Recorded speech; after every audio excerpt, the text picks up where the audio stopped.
Reinkarnasi Kaisar Iblis Abadi. Bab 1351. Apakah dia takut? Itulah reaksi pertama semua orang ketika melihat keadaan kota perang saat ini. Saat Zhan Cheng dan Wen Renlingmeng bertarung sebelumnya, potensi tubuh berserker terstimulasi, dan begitu kuatnya hingga pernah memaksa Wen Renlingmeng ke dalam situasi putus asa. Tetapi pada saat ini, dia seolah-olah telah menemui sesuatu yang membuatnya amat ketakutan, dan dia benar-benar gemetar. Ini tentu saja mengejutkan. Wen Renlingmeng awalnya waspada terhadap Zhan Cheng. Jika Zhan Cheng benar-benar menyerang Xiao Chen, dia pasti akan menghentikannya. Namun saat ini, dia agak berantakan. Tubuh berserker terlahir untuk bertempur, dan semakin sering ia bertarung, semakin berani ia jadinya. Ia baru saja mengalaminya secara mendalam. Tapi apa yang terjadi sekarang? Apa yang ditakutkan Zhan Cheng? Zhan Cheng, jangan mempermalukanku, maju dan lumpuhkan orang itu, kata Huang Fuqi dengan marah. Namun, Zhan Cheng menutup telinga padanya dan menatap Xiao Chen di lantai atas dengan sepasang mata ketakutan. Kamu. Mengapa kamu ada di sini? Kalau dipikir-pikir, aku sudah pernah bertemu Jiang Qingyan, Ying Tianlin, Seng Langtian, dan Huo Xuanfeng, tapi ini pertama kalinya aku bertemu denganmu. Xiao Chen menatap Zhan Cheng dengan tenang dan berkata, kenapa, kau ingin bertarung denganku? Tidak. Aku sama sekali tidak bermaksud begitu. Zhan Cheng cepat-cepat menggelengkan kepalanya. Siapapun dapat melihat bahwa dia telah menyerah, sepenuhnya dan seutuhnya. Kalau begitu pergilah dari sini dan jangan mengganggu pemandangan. Tegur Xiao Chen dengan dingin. Teguran ini bagaikan sambaran petir, membuat semua orang yang hadir tercengang. Bukankah Zhan Cheng salah satu dari 4 jenius hebat di alam Dewa Timur? Beraninya seseorang berbicara seperti itu padanya dan menyuruhnya pergi. Belum lagi si jenius top ini, yang lain mungkin tidak akan sanggup menanggung penghinaan ini dan pasti ingin melawan Xiao Chen sampai mati, bukan? Namun, yang mengejutkan semua orang, Zhan Cheng hanya marah sesaat, dan tak lama kemudian ia seperti bola kempes. Ia mengepalkan tinjunya ke arah Xiao Chen dan berkata, Zhan Cheng tidak berniat menyinggung Tuan Muda Xiao. Jika Tuan Muda Xiao menganggap Zhan Cheng mengganggu, Zhan Cheng boleh pergi. Mengambil napas dalam-dalam, Zhan Cheng berjalan keluar dari menara Qiying di depan ekspresi semua orang yang tercengang, bahkan tidak peduli dengan Huang Fuqi. Apa yang sedang terjadi? Aku sudah menyuruhnya pergi dari sini, dan dia benar-benar pergi. Bukankah itu terlalu pengecut? Inikah jenius teratas alam Dewa Timur? Dasar orang tak punya nyali, bah. Meskipun Xiao Chen sebelumnya dengan mudah menghabisi seorang jenius tingkat ke-6 Kaisar Ilahi dengan satu gerakan, Zhan Cheng adalah kaisar kuat yang pernah menekan Wen Renlingmeng. Saat ini, menghadapi Xiao Chen, ia sama pengecutnya seperti cucu. Belum lagi berkelahi, ia bahkan tidak berani membantah sepatah kata pun. Ia hanya lari terbirit-birit karena malu. Kontrasnya terlalu besar. Namun sebenarnya, siapa yang bisa benar-benar memahami perasaan Zhan Cheng? Terakhir kali di lapangan Tianren, dia tidak tampil di depan publik, tetapi menonton di tengah kerumunan. Dia ingat betul proses Xiao Chen membunuh Huo Xuanfeng. Setelah menerobos alam kaisar, kekuatannya hampir sama dengan Huo Xuanfeng, hanya saja paling banyak sedikit lebih kuat. Dia bahkan mungkin tidak mampu menahan jurus terakhir Huo Xuanfeng, 10 yang di langit. Namun, Xiao Chen hanya menggunakan satu gerakan dan langsung membunuh Huo Xuanfeng, yang berada di ranah kekaisaran. Jarak di antara mereka terlalu besar. Selain itu, Xiao Chen juga kejam dan bengis. Huo Xuanfeng adalah tuan muda dari klan Roh Api dan berstatus bangsawan. Xiao Chen tampaknya tidak memiliki kekhawatiran apapun dan membunuhnya tanpa ragu. Kalau dia yang melakukannya, hasilnya pasti sama saja. Dia tidak ingin mengikuti jejak Huo Xuanfeng. Dia tahu dia akan mati jika memprovokasi Xiao Chen, tapi dia tetap pergi untuk mati. Dia tidak sebodoh itu. Apa salahnya menjadi seorang pengecut? Tetaplah hidup. Lagi pula, dia bukan dari alam Dewa Utara, dan tidak seorang pun akan tahu tentang ini ketika dia kembali ke alam Dewa Timur. Ini. Ketika Wen Renlingmeng melihat Zhan Cheng melarikan diri tanpa mengucapkan sepatah kata pun, dia lebih terkejut daripada siapapun. Meskipun pertarungannya dengan Zhan Cheng singkat, itu sudah cukup baginya untuk memahami betapa jeniusnya dia. Berserker bodi diciptakan untuk bertempur, dan namanya memang pantas. Jadi dia tidak dapat membayangkan rangsangan macam apa yang telah diberikan Xiao Chen kepada Zhan Cheng hingga seorang jenius yang bersemangat tinggi berubah menjadi begitu pengecut. Sampah ini membuatku malu. Orang yang paling malu adalah Huang Fuqi. Ketika mendengar bahwa Xiao Chen berasal dari alam Dewa Timur, ia ingin meminta Zhan Cheng untuk memberi pelajaran kepada Xiao Chen. Namun, Zhan Cheng takut dengan kata-kata Xiao Chen dan meninggalkannya di sana tanpa menyapa. Bagaimana orang lain akan memandangnya? Jika dia tidak bisa membalas si idiot ini, reputasi Huang Fuqi akan hancur. Aku tidak menyangka aku seceroboh itu. Aku tidak bertanya siapa namamu. Huang Fuqi bertanya pada Xiao Chen dengan nada sarkastis tanpa merendahkan sikapnya. Meskipun Xiao Chen menakuti seorang Zhan Cheng, sejujurnya, Zhan Cheng tidak ada apa-apanya di depannya. Kekuatan sejati keluarga Huang Fu berada di luar imajinasi orang-orang desa ini. Di keluarga Huang Fu, kecuali Huang Fu Yuruo, yang tak berani ia ganggu, ia bisa memperlakukan semua orang dengan tenang. Bahkan Tuan Muda Huang Fu pun setara dengannya dan memperlakukannya seperti saudara. Kau bahkan tak pantas tahu namaku. Xiao Chen tak mau repot-repot berurusan dengan orang seperti Huang Fuqi. Ia berkata kepada Wenren Lingmeng, Putri Lingmeng, aku akan mencari cara lain untuk menemui keluarga Huang Fu. Lupakan saja urusan hari ini. Terima kasih atas kebaikanmu. Meskipun Wenren Lingmeng keras kepala, picik, dan suka memandang orang lain melalui kacamata berwarna, dia sungguh berusaha sekuat tenaga untuk membantu dirinya sendiri. Kalau begitu, ayo kita pergi. Wenren Lingmeng juga tidak ingin tinggal di sini. Ia ingin mencari tempat sepi untuk bertanya kepada Xiao Chen tentang hal itu. Dilihat dari situasi saat ini, sepertinya dia salah paham terhadap Xiao Chen. Xiao Chen sepertinya bukan tipe orang yang suka menipu dan menipu orang lain. Tunggu, teriak Huang Fuqi, menurutmu menara Qiyingku ini apa?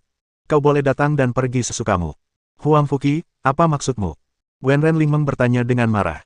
Bukan apa-apa, hanya saja dia. Huang Fuqi mengangkat tangannya dan menunjuk Xiao Chen lalu berkata, dia memukuli seseorang menggantikanku dan ingin pergi begitu saja tanpa memberiku penjelasan. Bahkan Zhan Cheng pun takut padanya. Bagaimana mungkin kau, seorang playboy, menghentikannya? Wenren Lingmeng memperingatkan, Huang Fuqi, pahami situasinya dan jangan cari masalah. Huang Fuqi terkejut ketika mendengar ini. Memang, dia tidak membawa ahli apapun hari ini, jadi dia tidak bisa menahan Xiao Chen. Baiklah, aku tidak akan bicara apa-apa hari ini. Tapi ingat ini, jika kau menyinggung keluarga Huang Fu, tidak akan ada konsekuensi baik. Karena tidak mampu kehilangan muka, Huang Fuqi mengucapkan sesuatu yang kasar. Aku tidak berniat menyinggung keluarga Huang Fu, kata Xiao Chen ringan. Huang Fuqi terkejut, mengira Xiao Chen sedang menunjukkan kelemahan, dan langsung mencibir, tapi kamu sudah menyinggung. Sudah tersinggung. Benar sekali, jika kau menyinggung perasaanku, berarti kau menyinggung keluarga Huang Fu. Benarkah? Xiao Chen menatap Huang Fuqi dengan dingin dan berkata, karena masalah ini sudah selesai, ini adalah hubungan yang bermusuhan. Tidak perlu bersikap sopan kepada musuh, kan? Begitu dia selesai berbicara, dia tiba-tiba melihat Xiao Chen berdiri di koridor lantai 2, menatapnya. Dia mengangkat tangannya dengan ringan, dan kekuatan jarinya menembus udara. Memanggil. Sebuah kekuatan padat melesat keluar dari jarinya ke dalam kekosongan dan langsung menembus bagian tengah alis Huang Fuqi. Engah. Huang Fuqi begitu terkejut hingga ia tak sempat bereaksi. Sebuah lubang darah muncul di antara alisnya, dan matanya perlahan-lahan menjadi kusam dan kehilangan kilaunya. Bab 1352. Ketika Xiao Chen bertindak, semua orang tercengang. Mereka sama sekali tidak menduganya dan tidak punya waktu untuk bereaksi. Baru setelah tubuh kaku Huang Fuqi jatuh ke genangan darah, tak bernyawa, mereka tiba-tiba terbangun dari mimpi buruk. Ah, Tuan Qi sudah meninggal. Dia benar-benar membunuh Tuan Qi. Sudah berakhir, sudah berakhir. Ini akan menjadi masalah besar. Keluarga Huang Fu pasti akan membalas dendam. Seluruh dinasti Taixu akan terguncang. Mereka yang mengetahui identitas Huang Fuqi tidak dapat menahan gemetar dan menggigil saat ini, memperlihatkan ekspresi ketakutan. Seluruh gedung Qiying kacau balau, orang-orang berteriak dan berlarian. Faktanya, banyak orang tahu bahwa Huang Fuqi sendiri hanyalah seorang playboy. Dalam hal kekuatan dan bakat pribadi, ia bahkan tidak termasuk dalam 100 besar generasi muda keluarga Huang Fu. Tapi kuncinya adalah dia punya status istimewa. Begitu dia meninggal, keluarga Huang Fu tidak akan pernah melepaskannya, terutama ibunya, yang pasti akan membalas dendam dengan cara yang gila-gilaan. Siapapun yang muncul di gedung Qiying hari ini mungkin tidak dapat melarikan diri dan akan terlibat sampai batas tertentu. Xiao Chen, kamu. Bagaimana kamu membunuhnya? Wenren Lingmeng terbang ke sisi Xiao Chen, tidak dapat tetap tenang saat ini, dan dipenuhi dengan kepanikan dan kecemasan. Dia tidak pernah membayangkan bahwa Xiao Chen akan tiba-tiba membunuhnya tanpa dia sempat menghentikannya. Kau lihat sendiri bagaimana tampangnya. Kalau kita lepaskan dia hari ini, dia pasti tidak akan menyerah. Ekspresi Xiao Chen tenang, dan dia sama sekali tidak berniat membuat masalah. Kalau begitu kau tidak bisa membunuhnya, cukup beri dia pelajaran. Kata Wenren Lingmeng. Beri dia pelajaran. Pukul dia, buat salah satu tangannya atau salah satu kakinya lumpuh. Xiao Chen mencibir. Menurutmu, masalah ini akan selesai setelah dia diberi pelajaran atau malah lumpuh? Tidak, tidak akan. Dia akan mengintensifkan balas dendamnya dan menggunakan kekuatan keluarga Huang Fu. Tapi aku bukan tipe orang yang akan menderita kerugian. Aku akan terus berjuang sampai akhir, jadi pada akhirnya aku akan tetap membunuhnya. Karena kita sudah berputar-putar dan akhirnya sama saja, kenapa repot-repot? Ayo kita bunuh dia sekarang dan akhiri semuanya. Pernyataan mengejutkan Xiao Chen membuat Wenren Lingmeng dan Wulan tercengang. Namun tampaknya ada benarnya juga. Huang Fuqi bukan orang yang mudah dirugikan. Jika wajahnya tersinggung, ia pasti akan membalas dendam. Setelah diberi pelajaran oleh Xiao Chen, dia akan membalas 10 kali lipat. Keduanya akan bertarung sampai mati pada akhirnya. Oleh karena itu, Xiao Chen melewatkan langkah perantara dan langsung membunuh Huang Fuqi. Seharusnya tidak seperti ini. Lagi pula, semua itu belum terjadi. Lagi pula, itu hanya idemu. Kau terlalu subjektif dan sembarangan. Wenren Lingmeng tiba-tiba tersadar kembali, berpikir bahwa ia hampir dicuci otaknya oleh logika Xiao Chen yang bengkok. Jika semua orang berperilaku seperti Xiao Chen, bukankah dunia akan kacau? Entah itu wajar atau subjektif, aku sudah membunuh orang itu, jadi tidak perlu lagi mencari benar atau salah. Aku akan menanggung sendiri konsekuensinya dan tidak akan melibatkanmu. Kata Xiao Chen. Tidak sesederhana itu. Huang Fuqi tidak boleh mati. Kau tidak boleh membunuhnya, siapapun yang kau bunuh. Wenren Lingmeng terus menggelengkan kepalanya. Tidakkah kamu sangat membencinya? Xiao Chen bertanya dengan rasa ingin tahu. Aku memang membencinya, tapi dia. Wenren Lingmeng ragu sejenak lalu berkata, ayahnya adalah saudara laki-laki majikanku. Dengan kata lain, dia adalah keponakan majikanku, jadi dia punya hubungan denganku, kan? Hah? Wulan terkejut. Huang Fuqi keponakan gurumu. Ada hubungannya. Xiao Chen terkejut mendengarnya. Huang Fuqi hanyalah seorang playboy, tetapi dia memegang posisi yang begitu tinggi di keluarga Huang Fu. Ini menunjukkan bahwa orang tuanya bukan orang biasa. Maka gurumu juga seharusnya memiliki posisi tinggi di keluarga Huang Fu. Bagaimana mungkin kekuatannya begitu lemah sehingga dia hanya seorang kaisar ilahi? Kekuatan guru tidak buruk sama sekali, hanya saja kekuatannya menurun sejak beliau sakit. Wenren Lingmeng sangat marah atas penghinaan Xiao Chen terhadap gurunya, dan ia membela diri, guru pernah menjadi tokoh legendaris di alam Dewa Utara. Setelah memisahkan diri dari klan Huang Fu, beliau seorang diri mendirikan dinasti Taixu. Kini, dinasti Taixu adalah kekuatan terkuat kedua setelah klan Huang Fu. Apakah gurumu pendiri dinasti Taixu? Pikir Xiao Chen dalam hati, tak heran Wenren Su begitu mementingkan Wenren Lingmeng. Yah, meskipun Tuan telah meninggalkan keluarga Huang Fu, karena paman Tuan dan kaisar manusia berada di keluarga Huang Fu, beliau masih memiliki perasaan terhadap mereka. Beliau telah bersumpah untuk memastikan bahwa dinasti Taixu akan selalu berhubungan baik dengan keluarga Huang Fu. Wenren Lingmeng berbicara, tampak agak kesal pada gurunya. Guru telah menanggung begitu banyak hal sendirian, dan jelas merekalah yang telah berbuat salah kepada guru, namun guru membalas kejahatan dengan kebaikan. Tunggu. Xiao Chen tiba-tiba tampak menyadari sesuatu, ekspresinya sedikit berubah, dan dia bertanya, kau baru saja mengatakan. Kaisar manusia. Apakah gurumu ada hubungannya dengan kaisar manusia? Tentu saja, kaisar manusia bukan dari keluarga Huang Fu, melainkan dari orang luar. Sebelum bergabung dengan keluarga Huang Fu, guru dan pamannya sudah mengikuti kaisar manusia. Mereka berasal dari negeri dongeng kecil yang sama. Kata Wenren Lingmeng. Apakah itu benar-benar Yi? Jika Xiao Chen masih belum bisa mengetahui siapa guru Wenren Lingmeng, maka perjalanannya kembali ke era kuno akan sia-sia. Ketika dia pergi ke era kuno, terjadi kesalahan waktu dan dia tiba ratusan tahun lebih awal. Sambil menunggu pertempuran terakhir, ia tiba-tiba bertemu dengan seorang saudara laki-laki dan perempuan, dan atas dorongan hatinya, ia menjadikan mereka sebagai muridnya. Nama saudara laki-lakiku adalah An Saotang dan nama saudara perempuanku adalah An Yi. Setelah mengajari mereka menjadi orang-orang berbakat, dia meminta mereka untuk membantu kaisar manusia dalam melawan bencana di dunia manusia. Tentu saja, pada akhirnya, kaisar manusia dikalahkan oleh kapak penciptaan Tai Huang. Xiao Chen melangkah maju, sementara An Saotang dan An Yi melindungi kaisar manusia yang mundur. Sejak saat itu, Xiao Chen tidak pernah melihat kedua saudara kandung itu lagi. Baginya, sebenarnya tidak banyak waktu yang berlalu. Namun bagi kedua saudara kandung itu, jutaan tahun telah berlalu. Lingmeng, bawa aku menemui gurumu segera. Xiao Chen tiba-tiba meraih lengan Wenren Lingmeng dan berkata, akulah satu-satunya di dunia ini yang bisa menyelamatkannya. Wenren Lingmeng sedikit bingung ketika dia tertangkap seperti ini. Xiao Chen selalu memanggilnya Putri Lingmeng sebelumnya, mengapa dia tiba-tiba memanggilnya dengan sebutan yang begitu akrab? Dan apa yang dia katakan? Apakah dia satu-satunya di dunia ini yang bisa menyelamatkan sang master? Apakah dia tahu seperti apa gurunya? Mungkin karena penampilan Xiao Chen yang luar biasa, Wenren Lingmeng memiliki pendapat yang berbeda, dan akhirnya dia memilih untuk membawa Xiao Chen menemui gurunya. Meski harapan untuk menyembuhkan sang guru masih tipis, itu tidak akan menjadi kerugian besar. Setengah hari kemudian, ketiganya tiba di lembah es di sebelah barat kota kekaisaran dan melangkah ke istana es tempat guru Wenren Lingmeng sedang memulihkan diri. Xiao Chen, sebelum ini, aku ingin mengingatkanmu bahwa tuanku tidak terluka atau sakit, tetapi memiliki kondisi khusus. Wenren Lingmeng ingin Xiao Chen siap secara mental terlebih dahulu. Aku tahu. Xiao Chen menyela, gurumu seharusnya tidak muncul di ruang dan waktu ini. Dia telah dipengaruhi oleh kekuatan sebab dan akibat. Kondisinya bukan hanya penurunan kekuatan. Dia menghilang dari ruang dan waktu ini. Bab 1353. Bagaimana mungkin? Bagaimana kau tahu hal seperti itu? Wenren Lingmeng menatap Xiao Chen dengan kaget. Mustahil bagi orang luar untuk mengetahui hal-hal seperti itu, kecuali mereka mengetahui asal-usul sang guru dan kebenaran tentang bagaimana sang guru membalikkan waktu dan ruang. Bagaimana Xiao Chen tahu hal ini? Terlebih lagi, sebelumnya, Xiao Chen jelas tidak tahu tentang kondisi tuannya. Ia mengira tuannya hanya sakit dan terluka. Baru setelah ia bertanya tentang kaisar manusia dan pamannya, ia sepertinya telah menduga sesuatu. Mungkinkah? Pikiran menakutkan tiba-tiba muncul dalam benak Wenren Lingmeng. Namun tak lama kemudian, dia langsung menyangkalnya dan bahkan tidak berani memikirkannya. Bukankah tuanmu pernah menyebutku? Xiao Chen tiba-tiba tersenyum penuh arti, dan tatapannya pada Wenren Lingmeng juga memiliki beberapa arti lain. Ah, kenapa tuanku menyebutmu? Dia tidak mungkin mengenalmu. Tidak mungkin kau. Wenren Lingmeng tersipu dan berusaha sekuat tenaga menyangkalnya. Melihat ini, Xiao Chen tahu bahwa Wenren Lingmeng pasti sudah menebaknya, tetapi tidak bisa menerimanya untuk saat ini. Memang mustahil bagi siapapun untuk menerima semuanya sekaligus ketika seseorang yang seusia tiba-tiba menjadi tuannya. Lingmeng, ada apa denganmu? Wu Lan bingung. Kapan dia pernah melihat Wenren Lingmeng seperti ini? Tidak apa-apa, tidak apa-apa. Kita sudah sampai. Cepat temui tuanku. Desak Wenren Lingmeng.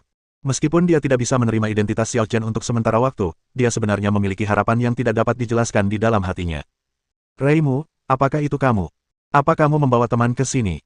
Suara lemah terdengar dari dalam istana es. Dia merasakan aura Wenren Lingmeng, begitu pula aura Xiao Chen dan Wulan.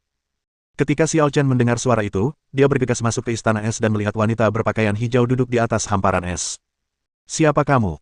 Wanita berpakaian hijau itu menatap Xiao Chen dengan tatapan curiga, bertanya-tanya mengapa Ling Meng membawa seorang pemuda ke sini. Dalam kesannya, Wenren Lingmeng memiliki kepribadian yang dingin dan tidak memiliki teman lawan jenis sama sekali. Tetapi jika mereka bukan teman dekat, Wenren Lingmeng tidak akan membawa mereka ke tempat ini. Mungkinkah? Menguasai. Wenren Lingmeng menerjang maju dan menerkam tepat di depan wanita berbaju hijau itu.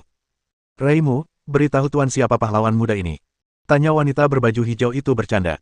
Biar ku beritahu sebelumnya, tuan punya standar yang sangat tinggi. Kalau kau ingin layak untukku, kau harus lulus ujian tuan. Wenren Lingmeng tertegun sejenak, lalu ia mengerti dan berkata dengan malu-malu, Guru, omong kosong apa yang Anda bicarakan? Dia dan saya tidak. Hei, baru pertama kali ini aku lihat kamu malu-malu begini, dan kamu bilang nggak apa-apa. Wanita berbaju hijau itu awalnya cuma bercanda, tapi sekarang dia benar-benar merasa ada yang mencurigakan. Coba aku lihat baik-baik. Wanita berpakaian hijau itu berdiri, turun dari ranjang es, dan berputar mengelilingi Xiao Chen 2 kali, seperti seorang ibu mertua yang menatap menantu laki-lakinya. Kalau kamu kurang enak badan, lebih banyak berbaring dan istirahatlah. Jangan bangun sembarangan. Kata Xiao Chen, ekspresinya jarang menunjukkan kelembutan. Tidak apa-apa. Aku masih bisa bertahan beberapa tahun lagi. Aku tidak akan mati untuk saat ini. Wanita berbaju hijau itu tidak peduli. Lalu ia menutup mulutnya dengan tangan dan terkekeh. Dasar bocah nakal, kenapa kau bicara seperti itu padaku, seolah kau lebih tua dariku? Bukankah dia seorang penatua? Xiao Chen berbalik, menatap wanita berbaju hijau itu, dan berkata, Yi, aku melihatmu tumbuh dewasa. Mendengar ini, tubuh wanita berbaju hijau itu bergetar hebat, seolah jiwanya terpukul keras. Kepalanya berdengung dan ia menatap Xiao Chen seperti orang gila. Anda, kebingungan, keterkejutan, antisipasi, kegembiraan. Dia tidak dapat mengatakan apa yang tengah dirasakannya, dia hanya merasa seperti sedang bermimpi. Guru, tidak, itu tidak mungkin. Wanita berpakaian hijau itu tiba-tiba menggelengkan kepalanya, dengan reaksi yang mirip dengan Wenren Lingmeng sebelumnya. Yi, kamu sudah banyak berubah dari sebelumnya. Xiao Chen mendesah. Penampilan An Yi tidak banyak berubah, dia masih terlihat seperti gadis yang dulu. Namun pengalamannya telah berubah, pola pikirnya telah berubah, dan dia telah jauh lebih dewasa. Ini wajar saja. Jutaan tahun adalah waktu yang sangat lama. Apa yang ia alami tak terlukiskan dalam beberapa kata. Memikirkan hal ini, Xiao Chen merasa sedikit kasihan dalam hatinya, dan mengulurkan tangan untuk membelai pipi An Yi. An Yi secara naluri ingin melawan. Namun tiba-tiba denyut jiwa muncul secara spontan, dan kenangan masa lalu bagaikan slide terus terputar dalam pikiranku. Beberapa hal tidak dapat dipalsukan. Perasaan ini. An Yi tertegun seakan tersambar petir dan tetap linglung untuk waktu yang lama. Ketika aku tersadar, wajahku sudah penuh air mata. Tuan, benar-benar Anda. Akhirnya Anda datang menemui Yi. Wow. Setelah memastikan identitas Xiao Chen, An Yi tak kuasa lagi menahan emosinya. Ia langsung menghambur ke pelukan Xiao Chen, menangis sejadi-jadinya, seakan ingin meluapkan semua keluh kesah di hatinya. Dalam benak Wenren Lingmeng, sang guru adalah legenda di alam Dewa Utara dan pendiri dinasti Taixu. Ia akan selalu begitu agung dan cemerlang. Pernahkah dia membayangkan bahwa orang seperti tuannya suatu hari akan menangis di pelukan seorang pria seperti seorang gadis kecil? Namun sebenarnya, dia samar-samar dapat memahaminya. Selama bertahun-tahun, guru telah menanggung begitu banyak penderitaan dan memendam begitu banyak rasa sakit di hatinya. Tak seorang pun menolongnya, sehingga ia harus menghadapi kesulitan sendirian dan menanggung segala penderitaan sendirian, membangun citra yang kuat dan agung di hadapan orang luar, yang membuat orang-orang kagum. Namun tanpa semua ini, dia hanyalah seorang wanita. Wanita seperti itu pasti sangat lelah dan kewalahan. Tanpa sadar, ia merindukan tempat berlindung spiritual untuk bersandar. Namun orang biasa tidak memenuhi syarat untuk menjadi pelabuhannya. Wenren Lingmeng berlatih keras, dengan tujuan tunggal agar dapat berbagi beban dan kekhawatiran dengan gurunya, agar mampu berdiri sendiri, dan menjadi pendukung gurunya. Tetapi dia jelas tidak cukup penting, dan sang guru masih memperlakukannya seperti anak kecil dan selalu berdiri di depannya. Hingga hari ini, Wenren Lingmeng mengetahui bahwa seseorang yang dapat menjadi pelabuhan spiritual sang guru telah muncul. Di hadapan orang ini, guru melepaskan semua rasa waspada dan tanggung jawabnya untuk pertama kalinya dan mengekspresikan dirinya dengan bebas. Ini menunjukkan betapa guru menghargai dan mempercayai orang ini. Jadi, dia benar-benar Grandmaster. Wenren Lingmeng menerimanya dengan tenang pada saat ini. Dalam pikirannya, tidak ada yang lebih penting daripada melihat tuannya bahagia. Dia tidak ingin menyelidiki atau meragukan usia, senioritas, kekuatan Xiao Chen, atau apakah dia memenuhi syarat untuk menjadi gurunya. Baiklah, baiklah, Yi, cepatlah bangun. Murid-muridmu masih memperhatikan kita. Apa kau tidak takut merusak martabatmu sebagai guru? Xiao Chen merasa tak berdaya dan geli, tetapi lebih merasa lega. Dibandingkan sebelumnya, An Yi tidak banyak berubah. Citra yang Anda ciptakan di depan orang luar mungkin hanya penyamaran yang diperlukan. Di hadapannya, dia masih seorang gadis kecil yang belum dewasa. Tidak, tidak, aku tidak mau bangun. An Yi mengikat leher Xiao Chen dengan kedua tangannya, hampir bergantung padanya. Tiba-tiba, ia bergumam, Tuan, biarkan Yi memelukku lebih lama lagi. Yi takut dia tidak akan punya kesempatan lagi di masa depan. Xiao Chen terkejut, lalu menepuk kepalanya dan berkata, omong kosong apa yang kau bicarakan. Akan ada banyak kesempatan di masa depan. Tapi, Yi akan menghilang. Gadis bodoh, kau takkan menghilang. Tak ada yang bisa membawamu pergi dariku. Bab 1354. Mendengar ini, An Yi keluar dari pelukan Xiao Chen, mengangkat kepalanya dan menatap Xiao Chen dengan linglung. Guru, apakah Anda tahu situasi saya? Apakah benar-benar ada solusi? Jika sebelumnya dia tidak lagi peduli dengan hidup dan mati, menghilang mungkin akan melegakan. Tapi sekarang, dia dan gurunya baru saja bersatu kembali, dan dia khawatir pada Wenren Lingmeng, jadi dia benar-benar tidak ingin pergi. Tentu saja, lebih baik bertahan hidup. Tentu saja, setiap buah punya sebab, dan sebabmu adalah aku. Nasibmu berubah karena aku, jadi tentu saja aku harus bertanggung jawab. Dimensi dunia peri jauh lebih rendah daripada dunia dewa, sehingga sebab dan akibat dunia peri tidak akan menimbulkan kekacauan di dunia dewa, hanya berdampak kecil. Menurut lintasan sejarah asli alam dewa, An Yi tidak ada sama sekali, tetapi kemudian, di bawah pengaruh pembalikan waktu dan ruang oleh Xiao Chen, An Yi dimasukkan secara paksa. Namun, ini hanya sementara. Aturan alami dunia ilahi akan menolak An Yi, orang luar, dan akan memperbaiki dirinya sendiri, secara bertahap menghapus keberadaan An Yi dan memulihkan dunia ilahi ke keadaan semula. Alam dewa dapat diibaratkan sebagai bola yang berputar sendiri. Suatu hari, sebuah kekuatan eksternal menyerbu dari luar, menyebabkan bola itu sedikit tenggelam. Ini tidak mempengaruhi operasi keseluruhan, hanya bagian lokal saja. Yi adalah kekuatan eksternal yang memiliki dampak pada dunia ilahi. Namun, bola tersebut elastis dan akan memantul kembali secara perlahan. Bagian cekung akan menyembul keluar dan kembali ke bentuk semula, dan gaya eksternal juga akan terpantul keluar. Hukum alam di alam dewa bagaikan elastisitas bola. Hukum tersebut dapat memperbaiki diri, menghapus faktor eksternal An Yi, dan mengembalikan alam dewa ke wujud aslinya. Guru, apa yang harus kita lakukan? An Yi tidak bisa membayangkan solusi apa yang bisa diberikan. Sebenarnya prinsipnya sangat sederhana, tapi sulit diterapkan di sini. Kita butuh area yang lebih terbuka karena akan menimbulkan banyak suara. Xiao Chen berpikir sejenak dan berkata kepada Wenren Lingmeng dan Wulan, kalian tinggallah di sini, kami akan segera kembali. Setelah mengatakan itu, dia meraih An Yi, melompat, menerobos langit-langit istana es, dan terbang ke titik tertinggi di langit. Wenren Lingmeng dan Wulan memiliki pemahaman diam-diam dan juga terbang keluar dari istana es, tetapi berhenti di luar dan tidak mengejar ke langit. Mereka terbang sangat tinggi, aku tidak bisa melihat mereka dengan jelas. Wulan mendongak dan menatap.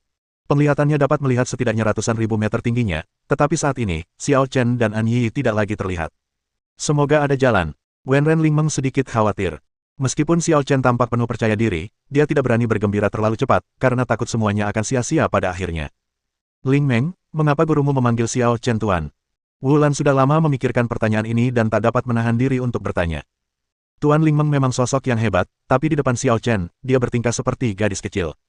Sungguh tidak masuk akal. Karena, mereka adalah guru dan murid. Wenren Lingmeng tidak tahu bagaimana menjelaskannya. Ah! Wulan bertanya dengan heran, kalau begitu, kamu milik Xiao Chen.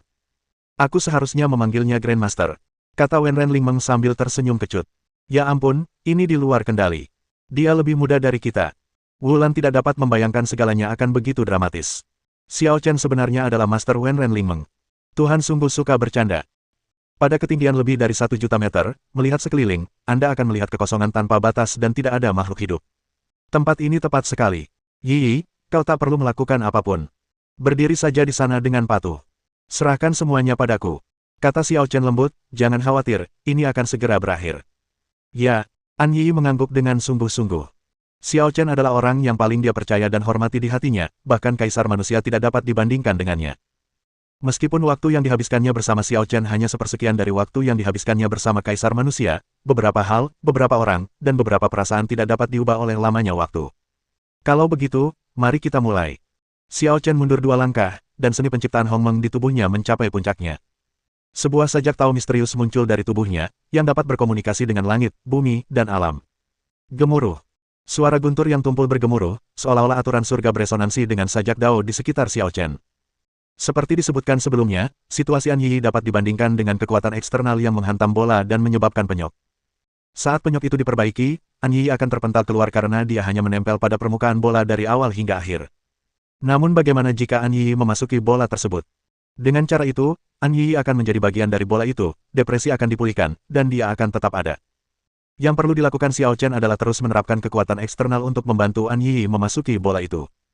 Secara teoritis, hal ini sepenuhnya dapat dilakukan, asalkan gaya yang diberikan cukup kuat, atau metode khusus digunakan untuk menembus permukaan bola. Yaitu, menerobos aturan-aturan surga di dunia ilahi. Alam ilahi adalah dimensi tertinggi surga. Keinginan untuk menembus aturan surga dengan kekuatan sendiri hanyalah khayalan belaka. Jika hanya menggunakan kekuatan murni, Xiao Chen pasti jauh dari mampu melakukannya saat ini. Namun sayang, seni penciptaan Hongmeng miliknya mampu berkomunikasi dengan dao surgawi, menyebabkan aturan dao surgawi beresonansi, dan bahkan secara langsung memanfaatkan kekuatan dao surgawi. Pikiran Hongmeng melahirkan jalan surga. Mata Xiao Chen menyipit, dan dia mengangkat tangannya untuk meraih udara. Menabrak. Tiba-tiba, petir menyambar langit, dan materi misterius yang tak berujung terperangkap di tangan Xiao Chen, perlahan mengembun menjadi bentuk pedang. Pedang surga. Xiao Chen menenangkan pikirannya dan mengayunkan pedang surga di tangannya langsung ke arah An Yi. Dalam sekejap, busur listrik setebal puluhan kaki dan pedang surga menyerbu tubuh An Yi dengan panik. Ledakan. An Yi diselimuti oleh kekuatan surga, rambut hitamnya berkibar, rok hitamnya menari-nari, dan dia tampak sangat anggun. Kultivasinya awalnya jatuh ke tingkat pertama Kaisar Ilahi, tetapi dia pulih ke puncak dengan kecepatan yang luar biasa. Tingkat kedua Kaisar Ilahi. Kaisar Ilahi Mi. Tingkat keempat Kaisar Ilahi. Hanya dalam beberapa tarikan napas, dia telah naik ke tingkat ke-9 Kaisar Ilahi, dan terus mendaki tanpa ada tanda-tanda berhenti. Kaisar Ilahi 1. Kaisar Dewa Ganda. Kaisar Ilahi 3. Tingkat keempat Kaisar Ilahi. Ah! Kultivasinya meroket dan kekuatannya meningkat pesat, menyebabkan An Yi meraung panjang. Raungan mengerikan itu mengguncang alam semesta, dan langit seakan tak mampu menahan tekanan ini dan hampir runtuh. Pada saat ini, napas An Yi terus naik. Kaisar Ilahi tingkat 5. Tingkat ke-6 Kaisar Ilahi. 7 Kaisar Ilahi. Sebelum An Yi mengalami gejala apapun dan tingkat kultivasinya menurun, puncaknya adalah tingkat ke-7 Kaisar Ilahi. Bahkan di keluarga Huang Fu, hanya ada beberapa orang kuat di level ini, dan jumlahnya pasti tidak banyak. Pada saat ini, An Yi telah pulih ke puncaknya. Mungkin karena berkah kekuatan surgawi, ia terus meningkat dan menembus puncak dalam sekejap. Kaisar Ilahi Yae. Hanya satu tingkat lebih tinggi dari puncakku, tapi aku merasa kekuatanku telah meningkat beberapa kali lipat. An Yi perlahan membuka matanya yang indah dipenuhi dengan kegembiraan dan kebahagiaan yang tak tergoyahkan.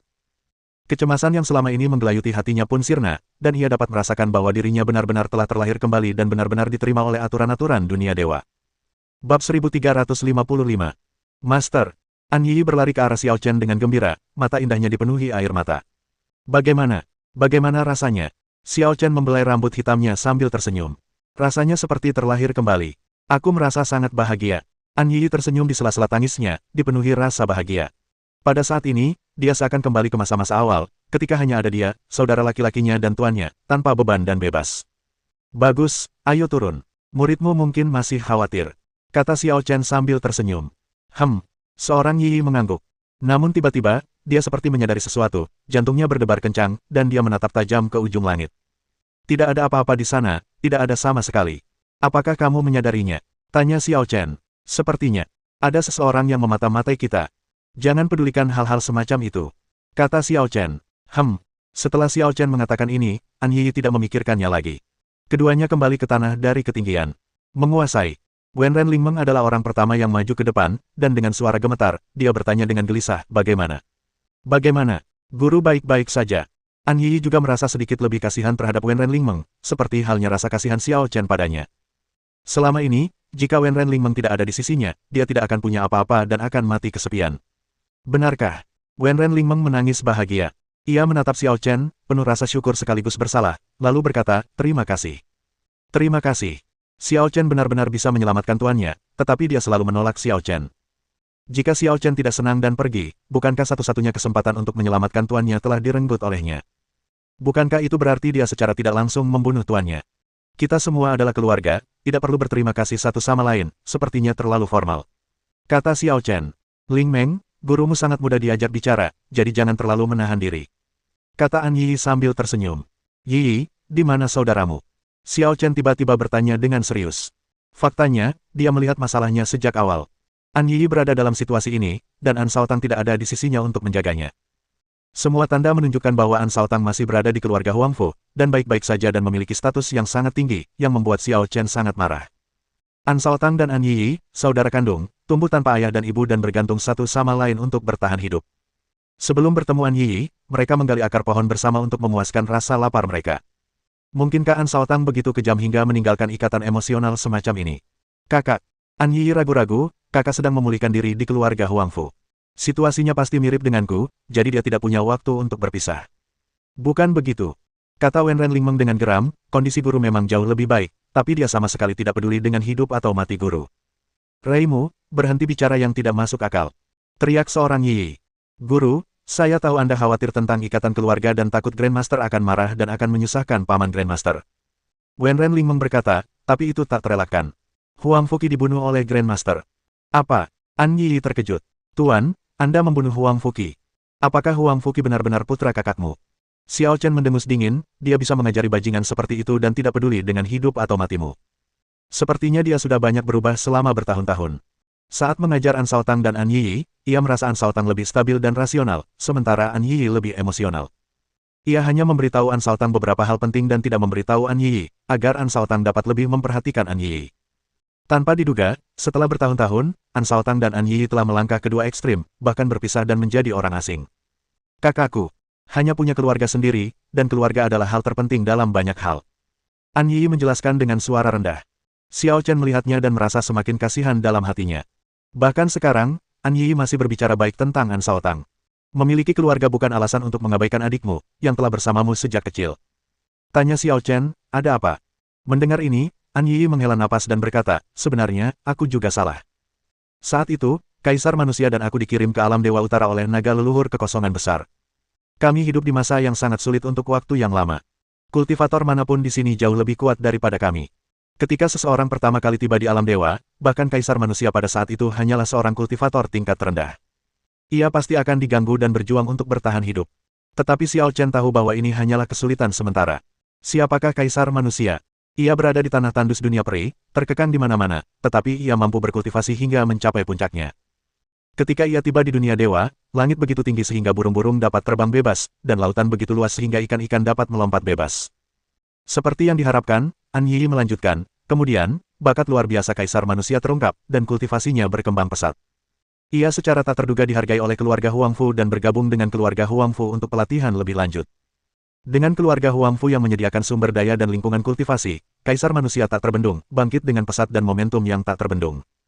Pada masa itu, kejeniusan apapun tak ada apa-apanya dibandingkan dengan Kaisar Manusia. Lagi pula, Kaisar Manusia berasal dari keluarga yang berbeda. Untuk memenangkan hatinya, keluarga Huangfu mengatur agar Kaisar Manusia menikah dengan keluarga mereka dan mengubah nama keluarganya menjadi Huangfu. Setelah pertimbangan yang matang, Kaisar Manusia setuju. Bagi Kaisar Manusia, tidak ada yang lebih penting daripada mengejar Dao Agung. Lagi pula, Taixu Zulong tidak akan membiarkannya kembali ke negeri dongeng. Ia tidak memiliki ikatan apapun, dan menikah dengan keluarga Huangfu bukanlah hal yang sulit untuk diterima. Kaisar menikah dengan keluarga Huangfu dan benar-benar menjadi tokoh penting, bahkan yang berkuasa. Saya dan saudara laki-laki saya juga diperlakukan dengan sangat baik. An Yi berbicara sambil berbicara, nadanya penuh kekaguman. Selain Xiao Chen, Kaisar Manusia adalah orang yang paling dihormatinya. Meskipun kau dan adikmu tidak sebaik Kaisar Manusia, bakat kalian juga tidak buruk. Kalian juga harus dihargai, kan? Kata Xiao Chen. Ya, An Yi mengangguk. Adikku dan aku tampil sangat baik dan mendapatkan reputasi yang cukup baik. Dia bahkan dilirik oleh seorang wanita dari keluarga Huangfu. Wanita itu sering datang menjenguknya, dan kami pun menjadi akrab. Kemudian, dia menjadi kakak iparku. Ibu Huang Fuqi. Xiao Chen bertanya. Tidak, saudara laki-laki saya punya 2 istri dan 2 saudara perempuan. Wanita ini bernama Huang Fuyao, kakak perempuannya. Dia juga punya adik perempuan bernama Huang Fuping. Huang Fuqi adalah putra Huang Fuping, kata An Yi. Xiao Chen terdiam setelah mendengar ini. Dalam lingkungan seperti ini, asalkan An Shaotang cukup menonjol dan kedua wanita itu bersedia, tidak banyak yang perlu dikatakan. Namun saat dia melihat situasi Bian Yi yang menyedihkan dan kesepian, dia pun menjadi marah. Tentu saja aku senang adikku punya keluarga dan pasangan. Tapi Huang Fuyao dan Huang Fuping punya adik laki-laki, dan mereka terus membujukku untuk menikah dengan adik mereka, katanya kami akan semakin dekat. An Yi menghela napas ketika mengatakan ini, kakak mereka sekarang sama saja seperti Huang Fuqi. Aku tidak tahan, jadi aku menolaknya. Namun, ketika mereka tidak berhasil membujuk saya, mereka marah dan mulai menyebarkan rumor kemana-mana. Awalnya, mereka menyebut saya mulia dan tidak tahu berterima kasih. Kemudian, mereka menyebut saya tidak tahu malu dan menyebarkan rumor bahwa saya punya simpanan di luar. Mereka mengarang berbagai macam cerita tanpa dasar. 1 atau 2 hari, sekali atau 2 kali, aku masih bisa mentolerirnya. Tapi kalau begini terus, aku tidak akan bisa tinggal di keluarga Huang Fu lagi. Aku akan selalu ditindas kemanapun aku pergi. Akhirnya saya kehilangan kesabaran dan pergi berdebat dengan mereka. Waktu itu saya masih muda dan mudah marah, dan akhirnya saya berkelahi dengan mereka. Mereka tidak bisa mengalahkan saya, tapi kebetulan adik saya melihat kami. Mendengar ini, ekspresi Xiao Chen menjadi gelap dan dia bertanya, apakah saudaramu membantu kedua wanita itu? Tidak hanya itu, paman juga menamparkan tuan, kata Wenren Lingmeng dengan marah. Bab 1356. Berdasarkan tingkat kultivasinya saat itu, An Yi mungkin tidak akan mampu mengalahkan An Shaotang, tetapi dia mungkin tidak pernah menyangka bahwa An Shaotang akan memukulnya. Tamparan itu mungkin akan selamanya membekas di hati An Yi. Lingmeng, bagaimana kamu tahu ini? An Yi menatap Wenren Lingmeng dengan kaget. Dia selalu menyimpan masalah ini di dalam hatinya dan tidak pernah menceritakannya kepada siapapun, dia juga tidak bersedia menceritakannya kepada siapapun, bahkan Wenren Lingmeng. Saya dengar ini dari keluarga Huang Fu. Setelah sekian lama, beberapa generasi muda masih membicarakan masalah ini. Ini menunjukkan betapa kejamnya kedua wanita itu. Mereka terus menyebarkan masalah ini, seolah-olah ini sudah menjadi modal mereka untuk pamer. Wenren Lingmeng juga pergi ke keluarga Huang Fu untuk studi lebih lanjut, bersaing dengan generasi muda keluarga Huang Fu, dan sering berinteraksi dengan mereka. Suatu hari, dia secara tidak sengaja mendengar beberapa anggota keluarga Huang Fu yang telah dikalahkannya berbicara tentang masalah ini. Lupakan saja, itu semua sudah berlalu. Aku terlalu impulsif waktu itu. Itu cuma rumor. Abaikan saja, kata An Yi. Yi, kamu tidak bersalah dalam masalah ini. Kamu tidak perlu menempatkan dirimu dalam posisi yang sulit. Xiao Chen tidak tahu harus berkata apa, dia hanya merasa An Yi terlalu baik. Apapun yang terjadi, dia selalu mengingat hubungan kakak adik dan kebaikan keluarga Huang Fu dalam membesarkannya. Meskipun dia meninggalkan keluarga Huang Fu dan mendirikan dinasti Taixu, dia juga menetapkan ajaran leluhur untuk memastikan bahwa dinasti Taixu akan memelihara hubungan persahabatan dengan keluarga Huang Fu untuk generasi mendatang. Guru, jangan bahas ini lagi. Kita bicarakan hal yang lebih menyenangkan saja, kata An Yi sambil menjabat tangan Xiao Chen. Saya sangat tertarik dengan cerita Anda. Guru, siapakah Anda? Bagaimana Anda bisa menjelajah ruang dan waktu sesuka hati, bahkan mengubah sejarah? Apa Anda tidak takut dengan konsekuensi karma? Urusanku memang rumit, tapi sederhana, tak perlu dibicarakan. Kata Xiao Chen, kita pergi dulu dan bicara sambil jalan. An Yi juga merasa ini bukan tempat yang tepat untuk bicara, jadi dia berkata, Tuan, ayo kita kembali ke kota kekaisaran. Itu tempatku. Mereka berempat kembali ke kota kekaisaran bersama. Dalam perjalanan, Xiao Chen menjawab singkat beberapa pertanyaan An Yi, dan juga menanyakan beberapa pertanyaan kepada An Yi tentang keluarga Huang Fu dan kaisar manusia. Apakah maksudmu temperamen kaisar telah berubah drastis, dan dia benar-benar berbeda dari sebelumnya? Ya, aku tidak tahu persis kapan itu dimulai, tapi kaisar manusia bukan lagi kaisar manusia yang kukenal sebelumnya.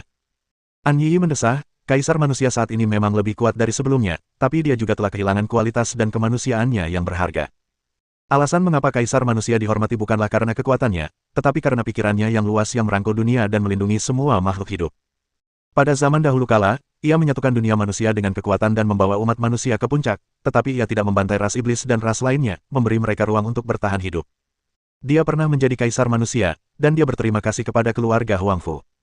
Meskipun sudah menjadi tokoh inti dalam keluarga Huang Fu, dia selalu bersikap rendah hati, mengabdikan dirinya untuk mengejar kebenaran, dan tidak mau bermain-main dengan kekuasaan. Namun sejak perubahan hatinya, kaisar telah memusatkan seluruh kekuasaan di tangannya, dan banyak tetua keluarga Huang Fu telah diusir olehnya.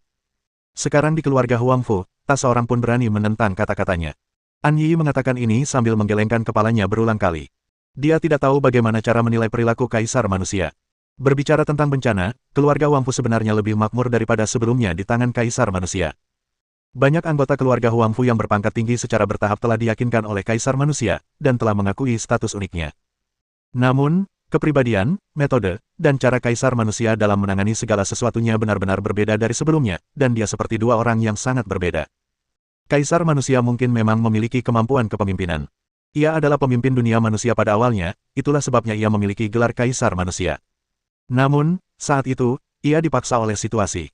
Umat manusia telah ditindas oleh ras iblis selama bertahun-tahun dan berada dalam kesulitan yang mengerikan. Ia harus bangkit dan menanggung tekanan serta tanggung jawab tersebut. Namun, keluarga Huangfu berada dalam era yang damai dan makmur dan tidak membutuhkan perubahan apapun. Selama miliaran tahun, keluarga Huangfu telah menjadi nomor satu di alam Dewa Utara. Tidak ada yang berani menyerang, juga tidak ada yang berniat bersaing untuk menguasai dunia. Dalam situasi ini, kaisar manusia secara paksa memusatkan kekuasaan di tangannya sendiri dan menekan suara-suara oposisi di dalam keluarga Huangfu. Tindakan ini terlalu berlebihan. Apakah keluarga Huangfu sudah berada di bawah kendali kaisar manusia? Sungguh menakjubkan. Xiao Chen tidak menilai apakah perilaku kaisar manusia itu baik atau buruk. Berbicara tentang kemampuan kaisar manusia saja, ia memang patut dikagumi. Ketika kaisar manusia pertama kali datang ke alam Dewa Utara, dia hanyalah seorang kultivator tingkat terendah, tetapi keluarga Huangfu telah berdiri kokoh di alam Dewa Utara selama miliaran tahun.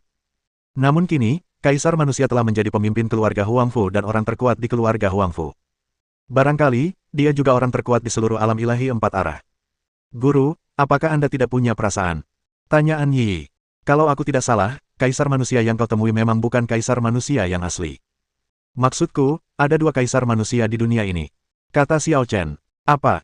An Yi dan Wen Renlingmeng sama-sama terkejut. Dua kaisar. Sederhananya, mantan kaisar manusia mempraktikkan teknik rahasia, membelah dirinya menjadi dua dan berubah menjadi diri lain. Metode transformasi Silier diajarkan oleh kaisar manusia. Silier mengatakan bahwa tubuh yang ia ubah berada di luar kendalinya dan ia malah menjadi tuannya. Awalnya, Xiao Chen berpikir bahwa Silier tidak cukup baik dalam mempelajari keterampilan, tetapi sekarang tampaknya kaisar manusia memiliki masalah yang sama, dan metode rahasia itu sendiri memiliki kekurangan. Benarkah begitu? An Yi mengerutkan kening, lalu kemana kaisar manusia yang lain pergi? Kalau kau tidak tahu, bagaimana aku bisa tahu? Xiao Chen mengangkat bahu dan berkata, tapi jangan khawatir, aku yakin kaisar manusia yang asli pasti akan kembali. Dia bukan orang biasa.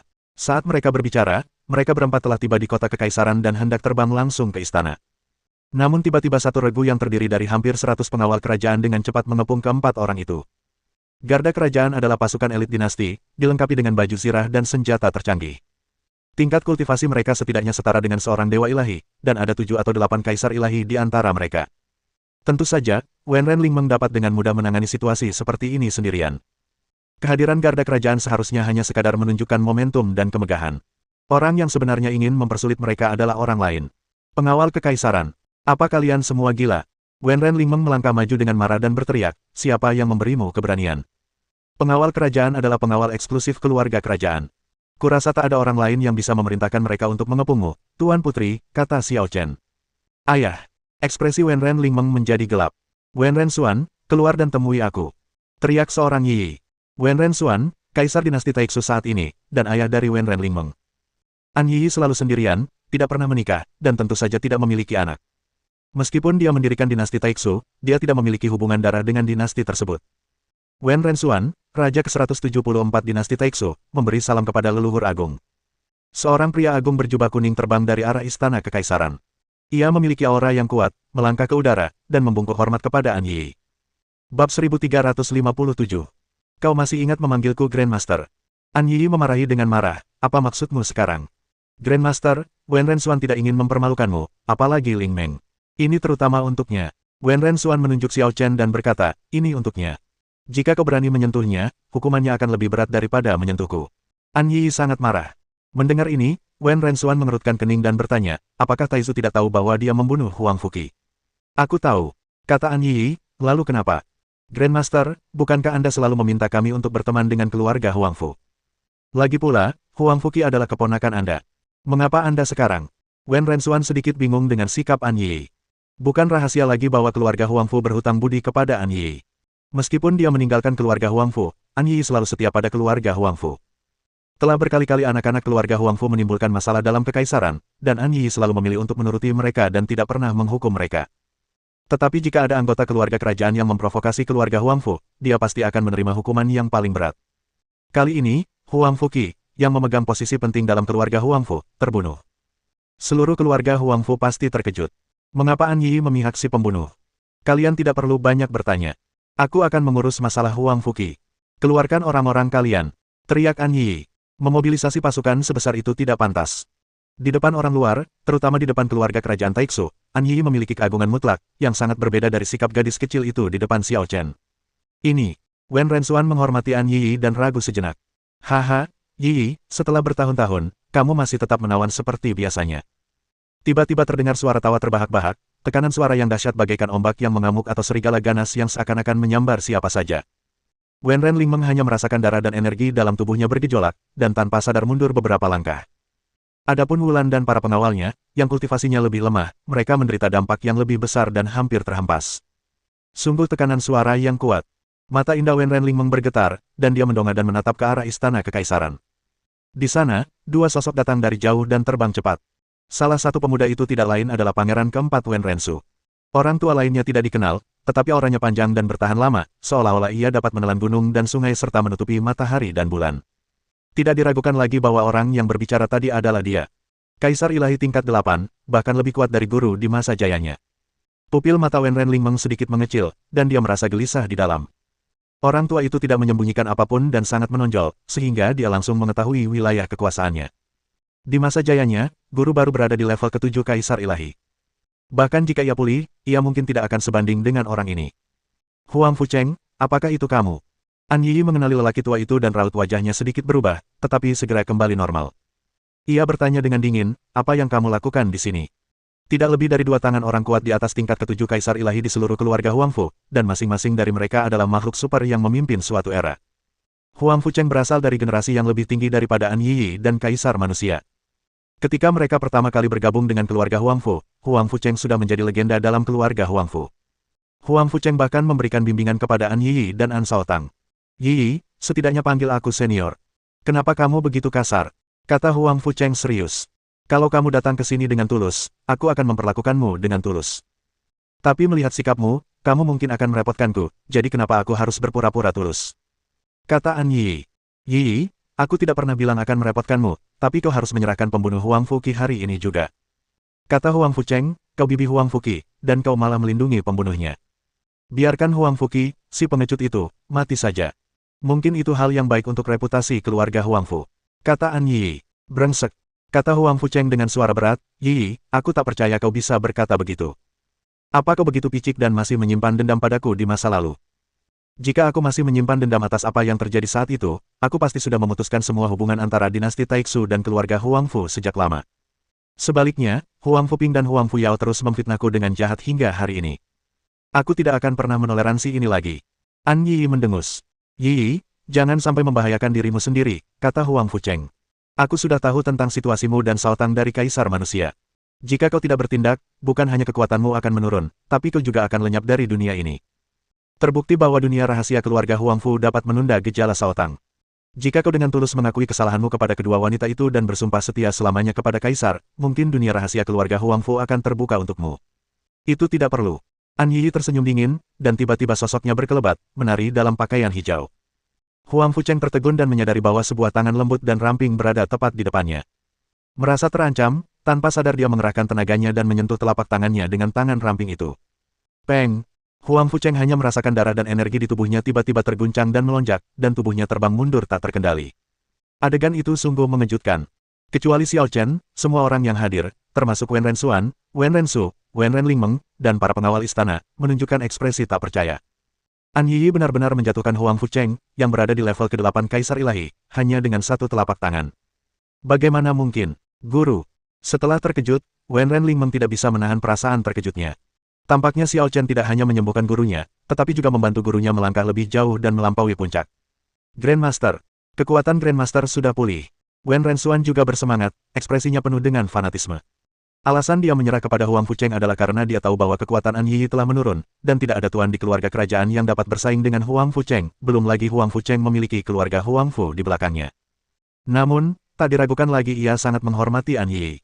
Melihat kekuatan An Yi yang luar biasa, ia merasa lebih bahagia daripada siapapun. Bagaimana mungkin? Yi, kekuatanmu. Huang Fucheng menenangkan dirinya dan menatap An Yi dengan tak percaya.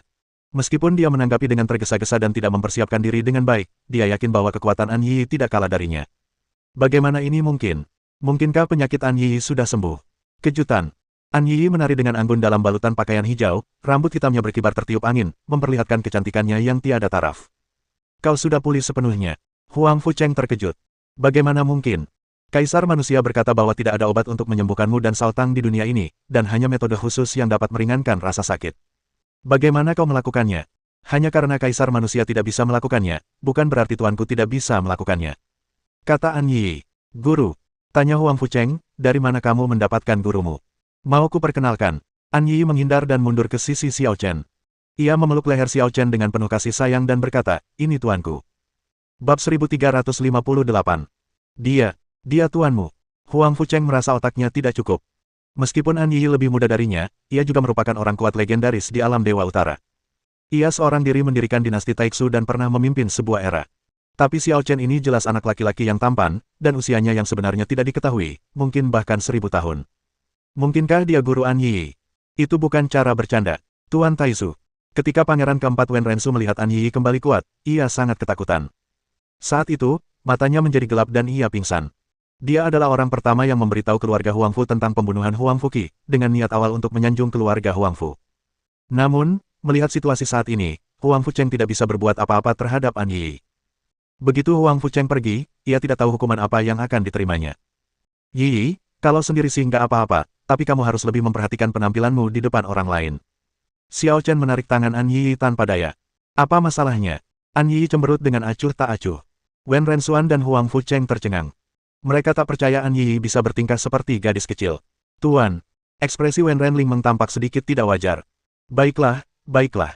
An Yi kembali serius dan menatap Huang Fucheng, lalu berkata, Huang Fucheng, apakah saudaraku tahu tentang urusan Huang Fuqi? Sao Tang belum tahu, kata Huang Fucheng. Sao Tang sedang memulihkan diri di alam rahasia dan umumnya tidak berhubungan dengan dunia luar. Putranya sudah meninggal, cepat atau lambat dia akan tahu, kata An Yi. Kalau dia mau balas dendam, biarkan dia datang sendiri. Kita lihat saja apakah dia berani. Huang Fucheng terkejut ketika mendengar ini. Dalam kesannya, An Yi sangat peduli. Meskipun awalnya An Sao Tang berpihak pada kedua wanita itu, An Yi masih mengingat hubungan kakak adiknya dan tidak marah. Sebaliknya, ia berinisiatif untuk mundur dari keluarga Huang Fu dan memberi jalan bagi An Sao Tang dan kedua wanita itu. Namun kali ini, ada nada dingin dalam nada bicara An Yi. Tampaknya jika An Sao Tang benar-benar berani mengejar masalah Huang Fuqi, dia akan memutuskan hubungan dengan An Sao Tang tanpa ragu-ragu. Apakah pemuda ini benar-benar penting baginya? Huang Fucheng memandang Xiao Chen dengan hati-hati. Jelas sekali bahwa An Yi bertekad untuk memihak Xiao Chen. Bahkan jika An Sao Tang datang, dia tidak akan memberikan muka kepada An Sao Tang. Baiklah, Yi, aku akan menyampaikan kata-katamu dengan jujur kepada Sao Tang. Kuharap kau bisa menjaga dirimu baik-baik. Setelah Huang Fucheng selesai berbicara, dia terbang menjauh. Wen Rensuan, kau telah berkuasa selama 6000 tahun. Sudah waktunya turun tahta. Bagaimana menurutmu? An Yi menoleh ke Wen Rensuan. Semuanya akan sesuai dengan instruksi Taixu. Wen Rensuan tidak menentang, juga tidak berani menentang. Bawa anakmu yang pingsan itu. Aku akan menyelesaikan urusanmu. An Yi sudah lama tidak ikut campur dalam urusan internal dinasti Taixu, dan kali ini dia ingin mengatur ulang segalanya. Keluarga Huang Fu telah diwariskan selama ratusan juta tahun. Mereka bukan lagi sekadar keluarga, melainkan dunianya sendiri. Dalam keluarga Huang Fu, ada banyak tempat yang diberkati dan alam rahasia yang misterius. Alam rahasia Lingsu adalah salah satunya. Alam rahasia Lingsu sangatlah ajaib dan misterius, dengan aturan-aturan independen yang tidak dikendalikan oleh surga. An Sao Tang telah bersembunyi di alam rahasia Lingsu, sehingga kultivasinya tidak mengalami kemunduran, dan dia tidak dikucilkan oleh Dao Surgawi dan menghilang. Pada saat ini, An Sao Tang sedang berlatih di alam rahasia Lingsu seperti biasa, tetapi tiba-tiba dia menjadi gelisah dan tidak dapat memikirkan saudara perempuannya. Aku ingin tahu bagaimana keadaan Yi sekarang. An Sao Tang berada dalam suasana hati yang sangat rumit dan penuh rasa bersalah. Dia juga tidak mengerti mengapa dua orang yang saling bergantung sejak kecil akan berakhir seperti ini. Huang Fu Sao Tang. Tiba-tiba terdengar teriakan memilukan yang mengagetkan An Sao Tang. Tentu saja dia kenal suara ini. Itu adalah istri keduanya, Huang Fuping. Saat itu, dia dan Huang Fuyao benar-benar saling mencintai dan tidak pernah berpikir untuk menikahi orang lain. Namun, Huang Fuyao memiliki masalah psikologis dan tidak ingin memiliki anak. Mungkin karena merasa berhutang budi padanya, ia berusaha sekuat tenaga untuk mempertemukannya dengan adiknya, Huang Fuping. Pada akhirnya, dia tidak dapat menahan bujukan Huang Fuyao dan kegigihan Huang Fuping, jadi dia menikah lagi dengan Huang Fuping dan memiliki seorang putra, Huang Fuqi. Sejujurnya, ia sering kesal dengan sifat Huang Fuping yang pemarah, tetapi kerusakan sudah terjadi dan semuanya sudah sampai pada titik ini. Ia hanya bisa menerimanya dalam diam dan menyerah lagi dan lagi. Pinger, ada apa denganmu? Huangfu Shaotang memandang Huangfu Ping yang menangis sedih dan bingung. Selama bertahun-tahun, dia telah melihat bahwa Huangfu Ping sangat pandai berakting dan sangat munafik. Saat dia berselisih dengan Yi Yi, kalau dia tidak menangis sejadi-jadinya, membuat keributan, bahkan mengancam bunuh diri, serta mengarang banyak kebohongan, bagaimana mungkin dia menamparkan Yi Yi?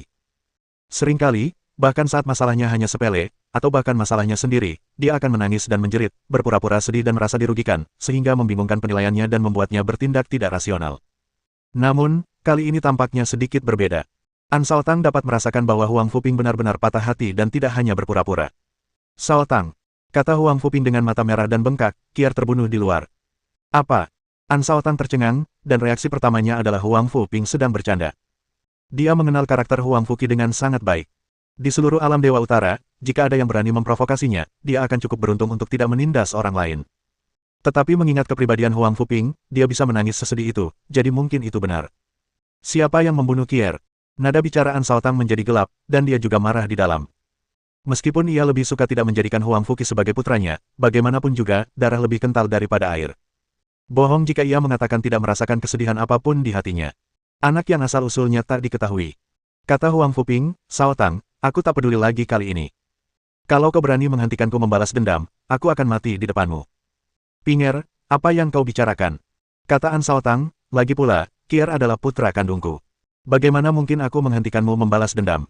Siapapun orangnya, aku akan membuatnya membayar harganya. Aku mendukungmu dalam segala hal yang kau lakukan. Kau yakin? Huangfu Ping tiba-tiba berhenti menangis, menatap An Shaotang dan berkata, bagaimana jika masalah ini ada hubungannya dengan adikmu? Yi. Ekspresi An Shaotang berubah dan dia bertanya, bagaimana mungkin kematian Kier ada hubungannya dengan Yi? Bocah itu sangat dekat dengan Wen Renlingmeng. Mungkin dia masih kerabat kakakmu. Mungkin kakakmu yang menyuruhnya melakukannya. Huangfu Ping berkata dengan marah, dia pasti menyimpan dendam atas kejadian waktu itu, jadi dia membunuh Kier untuk membalaskan dendam kita. Pinger, kenapa kau berpikir begitu? Tanya An Shaotang, Yi sudah membuat banyak konsesi di masa lalu. Kenapa dia harus balas dendam sekarang? Kematian Kier jelas tidak ada hubungannya dengan dia. Bab 1359. Bagaimana kalau ini benar-benar ada hubungannya dengan dia?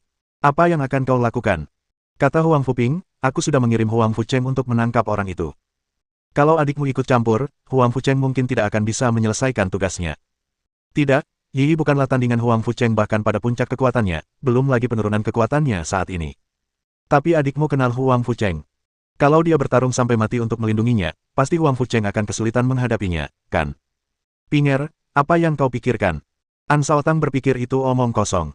Kenapa Yi mempertaruhkan nyawanya untuk melindungi anak yang asal-usulnya tidak diketahui? Lagi pula, Yi masih punya perasaan padaku. Dia tidak hanya tidak akan melindungi pembunuh Kier, tapi juga akan mengambil inisiatif untuk menghukumnya. Mungkin Yi sudah membawa pembunuhnya ke keluarga Huangfu untuk meminta maaf. Hehe, kamu narsis banget. Kamu udah nyakitin hatinya banget waktu itu, dan dia masih mau dukung kamu. Cibir Huangfu Ping. Tentu saja, aku paling tahu kepribadian Yi. Seru An Shaotang, tetapi segera menyadari sesuatu dan sedikit rasa bersalah melintas di hatinya. Itu lebih baik. Aku tidak ingin marah padanya kali ini. Aku hanya ingin membalaskan dendam Kier. Tatapan mata Huangfu Ping sangat kejam. Dia selalu tidak senang dengan An Yi, tapi kali ini dia tidak berniat mengincar An Yi. Dia hanya ingin mencabik-cabik pembunuh yang membunuh putranya. Pada saat ini, sebuah pesan terbang ke alam rahasia Lingsu dan tertangkap di tangan Huangfu Ping. Sialan. Setelah memeriksa pesannya, Huangfu Ping menggambar jimat berisi pesan itu di udara dan membiarkannya melayang. Pinger, ada apa? Tanya An Shaotang. Huangfu Cheng sudah kembali, tapi dia tidak membawa pembunuhnya. Aku sudah menyuruhnya datang langsung ke sini untuk menemui kita. Huangfu Ping mencibir, Shaotang, aku merasa firasatku menjadi kenyataan. Pasti adikmu yang ikut campur, menyebabkan misi Huangfu Cheng gagal. Tidak mungkin. An Shaotang menolaknya, Yi tidak akan melakukan itu. Bagaimana jika itu benar? Kata Huangfu Ping. Kalau memang benar, berarti Yi salah. Aku sendiri yang akan datang untuk menyelesaikannya dan memberimu penjelasan. Kata An Shaotang. Kau mengatakannya. Tentu. Segera, Huangfu Cheng memasuki alam rahasia Lingsu dan muncul di depan mereka berdua. Huangfu Cheng, kau adalah kaisar ilahi tingkat 8 yang kuat, dan kau datang untuk menangkap seorang junior tak dikenal, tetapi kau kembali dengan tangan kosong. Tidak bisakah kau memberiku penjelasan yang baik? Tanya Huangfu Ping. Nyonya kedua, masalah ini bukan salah saya. Kata Huangfu Cheng tanpa daya, Yi maju untuk menghentikannya dan bersikeras melindungi si pembunuh. Saya tidak bisa berbuat apa-apa. Apa, Yi benar-benar melakukan ini? Ekspresi An Shaotang berubah, dan rasa bersalah di hatinya langsung lenyap. Sao Tang, apa kau mengerti sekarang? Huang Fuping mencibir, apa kau pikir adikmu orang baik? Dia hanya jalang. Huang Fucheng, kau juga. Kekuatan jalang itu sudah jauh berkurang.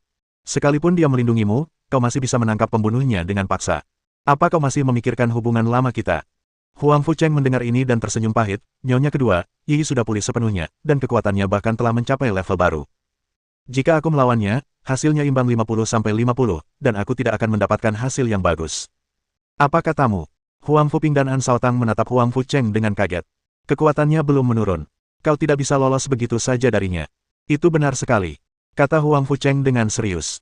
Bagaimana mungkin? Bagaimana dia bisa pulih? Tanya Huang Fuping. Dia mengatakan bahwa gurunya lah yang menyembuhkannya. Guru? Dari mana dia mendapatkan guru?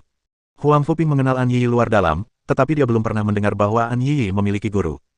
Namun, An Shaotang, yang berdiri di samping, gemetar hebat mendengar ini. Ia meraih bahu Huang Fucheng dan bertanya, hampir kehilangan ketenangannya, kau yakin tidak salah dengar? Yi menyebut guru. Tentu saja kau tidak salah dengar. Orang yang membunuh putramu adalah majikan Yi.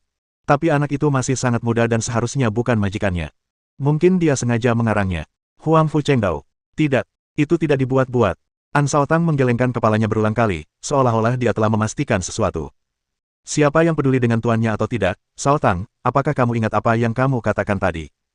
Huang Fuping berkata, kamu bilang kalau adikmu ikut campur, kamu sendiri yang akan mengurusnya. Yi juga bilang kau, Shaotang, harus mencarinya langsung, kata Huang Fucheng. Tapi Shaotang, kau harus hati-hati.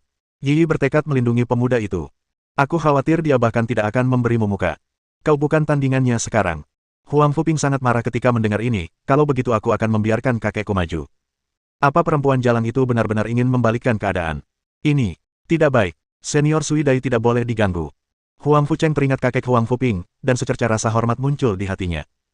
Alasan mengapa Huang Fuping dan Huang Fuyao memiliki status tinggi dalam keluarga Huang Fu adalah karena kakek mereka. Huang Fu Sui Dai, manusia terkuat di tingkat ke-9 Kaisar Ilahi. Bahkan Kaisar manusia akan menunjukkan rasa hormat kepada Huang Fu Sui Dai. Ada apa? Sekarang Kier dibunuh, apa kau pikir itu masalah kecil? Kata Huang Fuping dengan marah. Pinger, jangan impulsif. Aku akan menangani masalah ini sepenuhnya. Jangan ikut campur urusan orang lain, nanti malah merepotkan. Saat An Shaotang berbicara, dia bergegas keluar dari alam rahasia Lingsu di saat berikutnya. Nyonya kedua, saya rasa kita harus membiarkan Shaotang yang menanganinya, kata Huang Fucheng. Lagi pula, dia ayah Huang Fuqi. Dia tidak akan membiarkan pembunuhnya lolos begitu saja. Kurasa tidak. Kata Huang Fuping dingin, apa kau tidak melihat reaksinya yang tidak biasa tadi? Aku khawatir menyerahkannya padanya. Aku masih perlu meminta kakekku untuk maju. Setelah mengatakan itu, Huang Fuping juga pergi. Oh, segalanya akan menjadi tidak terkendali. Huang Fucheng menghela nafas. Orang seperti apa Huang Fu Sui Dai? Satu gerakan saja bisa memengaruhi seluruh tubuh. Jika dia muncul, situasinya akan menjadi tidak terkendali. Masalah ini harus dilaporkan kepada Kaisar Manusia. Namun, Kaisar Manusia saat ini sedang menjelajahi lautan aturan, yang terisolasi dari dunia luar. Bagaimana kita bisa menghubunginya? An Yi mereorganisasi dinasti Taixu, memaksa Wen Rensuan turun tahta, dan mengangkat pangeran ketujuh sebagai kaisar baru. Adapun pangeran keempat, ia dicopot dari statusnya sebagai pangeran, kultivasinya dihapuskan, dan ia diasingkan ke perbatasan, tidak pernah kembali. Tentu saja, Xiao Chen terlalu malas untuk mempedulikan hal-hal sepele ini. Ia tinggal di kamar tidur yang disediakan An Yi untuknya, mempelajari sesuatu. Dari waktu ke waktu, fenomena aneh akan terjadi di langit dan bumi. Sejumlah besar energi ilahi akan berkumpul di sini, membentuk pusaran energi ilahi, dan akan ada guntur yang terus-menerus, seolah-olah harta karun langka telah muncul di dunia. An Yi memperhatikan situasi itu dan sangat terkejut, jadi dia berlari untuk bertanya. Guru, apa yang sedang Anda lakukan? Kenapa Anda berisik sekali? Xiao Chen memikirkannya, dan tanpa menyembunyikan apapun, menjawab, aku sedang mencoba suatu teknik. Seni bela diri apa? Tanya An Yi. Kau sudah berada di tingkat ke-8 alam Kaisar Ilahi. Cepat atau lambat, kau akan mencapai tingkat ke-9. Namun, tingkat ke-9 adalah batas bagi para praktisi jalan yang lebih rendah. Kau tidak bisa naik lebih tinggi lagi. Aku sedang mencari tahu apakah ada cara bagimu untuk menembus batas ini, atau beralih ke jalan yang lebih tinggi. Bab 1360. Wah, Guru, apakah Anda sudah memikirkan masa depanku? Mata An Yi berbinar-binar, dan hatinya terasa hangat seperti api. Lagi pula, nasibmu berubah karena aku. Aku berjanji akan bertanggung jawab. Kata Xiao Chen. Juga, jika penelitian ini berhasil, Meng Qing, Xilier, Duan Qingchang, Chang Ying. Banyak orang lain yang akan diuntungkan. Jadi, Ini bukan sepenuhnya untukmu. Mendengar ini, An Yi mendengus kesal. Tuan, simpan saja bagian kedua kalimat itu untuk dirimu sendiri. Aku akhirnya tersentuh, dan kau benar-benar tidak tahu cara merayu seorang wanita. Apakah kamu masih perlu dibujuk? Kata Xiao Chen tanpa daya. Tentu saja aku membutuhkannya. Aku juga seorang wanita, ya. An Yi mendengus, lalu tiba-tiba bertanya sambil tersenyum. Tuan, apakah Tuan sudah menemukan istri Tuan untukku? Mengapa kamu suka sekali bergosip? Benarkah? An Yi menjabat tangan Xiao Chen dan berkata, guru sungguh luar biasa, pasti banyak wanita yang mengaguminya. Aku pasti punya banyak sekali simpanan, kan? Tidak. Xiao Chen menarik tangannya dan berkata dengan sedih, bersiaplah, saudaramu ada di sini.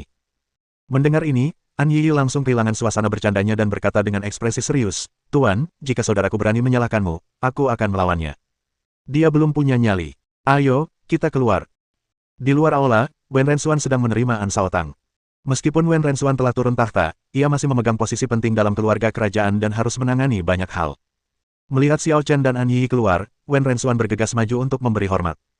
Taizu, dia. Keluar. An Yi melambaikan tangannya untuk menghentikannya. Baik. Wen Rensuan tahu bahwa ini bukanlah sesuatu yang bisa ia lakukan, jadi ia membungkuk dan mundur. Yi. Ketika An Shaotang melihat saudara perempuannya yang sudah lama tidak ditemuinya, emosinya tiba-tiba melonjak, dan dia merasakan campuran antara keterikatan dan penyesalan, yang rumit dan sulit dipahami. Apa yang kau lakukan di sini? An Yi berpura-pura acuh tak acuh dan bertanya dengan dingin, membalaskan dendam putra kesayanganmu. Tentu saja tidak, aku hanya. An Shaotang terdiam dan matanya tertuju pada Xiao Chen. Segala macam emosi berubah menjadi keterkejutan dan keraguan pada saat ini. Shaotang, sejujurnya, aku sangat kecewa padamu. Xiao Chen mendesah berat, setelah bertahun-tahun, Yi tidak berubah sama sekali, tapi kau malah menjadi orang asing bagiku. Dulu, kamu sangat lemah, tapi demi melindungi Yi, kamu melawan monster itu sendirian dan akhirnya ditelannya. Apa yang kamu pikirkan saat itu? Saat Xiao Chen pertama kali bertemu kedua saudara kandung itu, mereka sedang diserang oleh monster kadal. Aku menyelamatkan mereka karena keinginan sesaat, tetapi sebagian juga karena rasa belas kasihanku. Petik 2. An Shaotang tetap diam, pikirannya kembali ke masa lalu. Saat itu, hanya ada dia dan Yi, bahkan sang guru pun tidak muncul. Dia dan Yi bergantung satu sama lain dan merupakan kerabat terpenting satu sama lain, satu-satunya kerabat mereka. Apa yang dipikirkannya saat mempertaruhkan nyawanya untuk berdiri di depan Yi? Pertanyaan ini sulit dijawab karena dia tidak memikirkan apapun pada saat itu dan tindakannya sepenuhnya di alam bawah sadar. Insting bawah sadar, kan? Xiao Chen seolah bisa membaca pikiran An Shaotang sekilas dan berkata dengan acuh tak acuh, insting mewakili perasaan paling tulus di lubuk hati seseorang. Dulu, kau mencintai Yi lebih dari dirimu sendiri, tapi kenapa? Kau jadi seperti ini hari ini? Aku tidak tahu. An Shaotang sendiri bingung dengan pertanyaan ini. Berkali-kali ia tahu Yi disakiti, tetapi pada akhirnya ia tetap menyakiti Yi. Tidak tahu. Aku akan memberitahumu. Kata Xiao Chen, karena kamu pikir Yi mudah diganggu. Tidak. Bukan seperti itu. Bantah An Shaotang. Tidak. Kata Xiao Chen, itu masalah Yi. Masalahku. An Yi tertegun dan berkata dengan nada kesal, Guru, mengapa ini menjadi masalahku? Karena kau terlalu baik. Kata Xiao Chen dengan wajah tegas, ketika seseorang menindasmu, kau biarkan saja mereka menindasmu. Menoleransi mereka hanya akan membuat mereka semakin berani dan agresif. Seandainya kau memberi mereka pelajaran sejak awal, mungkin keadaannya tidak akan sampai seperti ini. Tetapi mereka. An Yi melirik An Shaotang. Kau mengkhawatirkan adikmu, jadi kau menoleransi mereka. Xiao Chen mencibir, tapi tahukah kau kenapa adikmu tidak mau membantumu? An Yi menggelengkan kepalanya. Sama saja dengan yang kukatakan sebelumnya, karena kakakmu pikir kau mudah diganggu. Kata Xiao Chen, dia tahu kau baik dan setia. Sekalipun kau disakiti, kau akan tahu gambaran besarnya dan tidak akan membuat keributan besar. Tapi kedua wanita itu berbeda. Kalau kau menyinggung mereka, itu akan seperti letusan gunung berapi, mustahil dibersihkan. Kakakmu tidak ingin berselisih dengan pihak manapun, jadi dia memilih untuk menyakitimu. Karena meskipun dia menyakitimu, kamu tidak akan benar-benar membencinya, paling-paling kamu hanya akan sedikit merajuk. An Yi dan An Shaotang keduanya terkejut saat mendengar ini. An Yi berpikir, seandainya dia lebih tegas sejak awal dan menolak menyerah saat dia benar, apakah situasinya akan benar-benar berbeda sekarang? An Shaotang tampaknya akhirnya menyadari hal itu saat ini, dan tiba-tiba menamparkan dirinya sendiri dengan keras 2 kali. Dalam alam bawah sadarnya, dia benar-benar memanfaatkan kebaikan Yi dan menyakitinya lagi dan lagi. Dia tahu bahwa Huang Fuping dan Huang Fuyao salah, tetapi dia selalu menyalahkan Yi. Karena dia tahu bahwa Yi adalah orang yang baik hati dan tidak akan menimbulkan masalah besar sekalipun dia mengalami kerugian. Awalnya, dia merasa sedikit bersalah dengan ide ini, tetapi lama-kelamaan, dia terbiasa dan membuat keputusan ini secara tidak sadar. Sekarang Xiao Chen telah terbangun, dia tiba-tiba menyadari. Seberapa besar Yi menanggung sendirian selama bertahun-tahun. Yi, aku bukan manusia. Aku tidak layak menjadi saudaramu. Penyesalan dan rasa bersalah An Shaotang bagaikan banjir yang meluap dari bendungan, dan ia tak mampu mengendalikannya. Ia berlutut di depan An Yi. Yi, aku bersumpah demi surga bahwa aku tidak akan pernah membiarkanmu menderita ketidakadilan lagi. Kakak, perasaan tulus itu melembutkan hati An Yi, dan secara naluriah dia melangkah maju untuk membantu An Shaotang berdiri. Yi, kau di sini lagi. Xiao Chen mengulurkan tangan untuk menghentikan An Yi dan berkata dengan acuh tak acuh, kau begitu mudah dibujuk olehnya. Kenapa kau tidak tahu dia hanya menggunakan kata-kata manis untuk menipumu? Ini. An Yi sedikit tenang, dan dia menyadari bahwa dia memang terlalu mudah tergerak. Tuan, Anda harus percaya padaku. Kata An Shaotang dengan ekspresi sedih, saya benar-benar ingin memberi kompensasi kepada Yi. Shaotang, apa selama ini kau hanya pandai bicara? Xiao Chen tetap tenang dan berkata, kalau kau ingin membuktikan diri, kau harus bertindak nyata. Sekarang, pertanyaan yang sama ada di hadapanmu. Apa yang akan kau pilih kali ini? An Shaotang sedikit tertegun saat mendengar ini. Tiba-tiba, sebuah suara yang dikenalnya meraung. Huangfu Shaotang, apa yang kamu lakukan? Bersambung.